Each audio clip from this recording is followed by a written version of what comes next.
Desa itu bukan tujuan. Desa itu bukan tempat yang pas untuk anak muda. Desa itu tertinggal. Di desa itu tidak ada harapan. Tidak sedikit dari kita mungkin berpikir seperti itu. Dan bisa jadi ada pemikiran-pemikiran lain yang lebih negatif daripada itu semua. Tapi tahu nggak sih teman-teman, bahwa sebenarnya desa memiliki peran yang sangat besar. Pada usaha mempercepat pembangunan nasional contohnya, diperlukan sinergi antara desa dan kota. Sederhananya, jika desanya baik, maka kotanya pun akan baik. Nggak mengherankan sih dalam prosesnya pemerintah mulai memberikan perhatian yang lebih terhadap desa.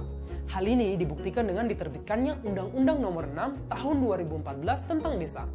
Secara garis besar sih, isi undang-undang ini mengatur tentang otonomi desa, di mana desa diberikan kewenangan secara luas untuk dapat mengatur dan mengurus rumah tangganya sendiri. Dana yang dialokasikan tidak sedikit loh. Bisa mendapatkan 800 hingga 1 miliar rupiah. Wow! Dan apabila tahun depan alokasi dananya naik, tiap-tiap desa bisa mendapatkan 1,6 sampai 2 miliar rupiah. Wow!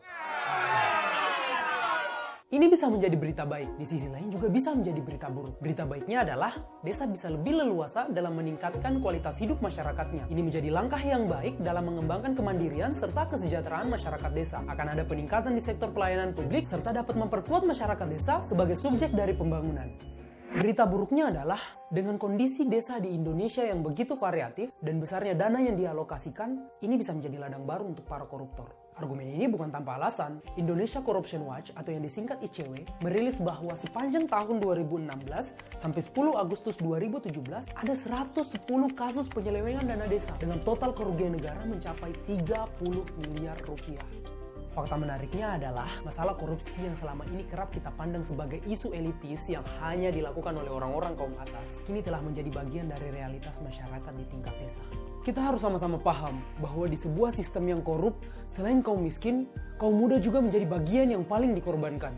Pertanyaannya, bagaimana mungkin kita yang kaum muda yang paling dikorbankan, tapi kita juga yang menjadi bagian dari orang-orang yang acuh tak acuh terhadap masalah ini? Sebenarnya, permasalahannya bukan di besar atau kecilnya dana yang dialokasikan untuk desa.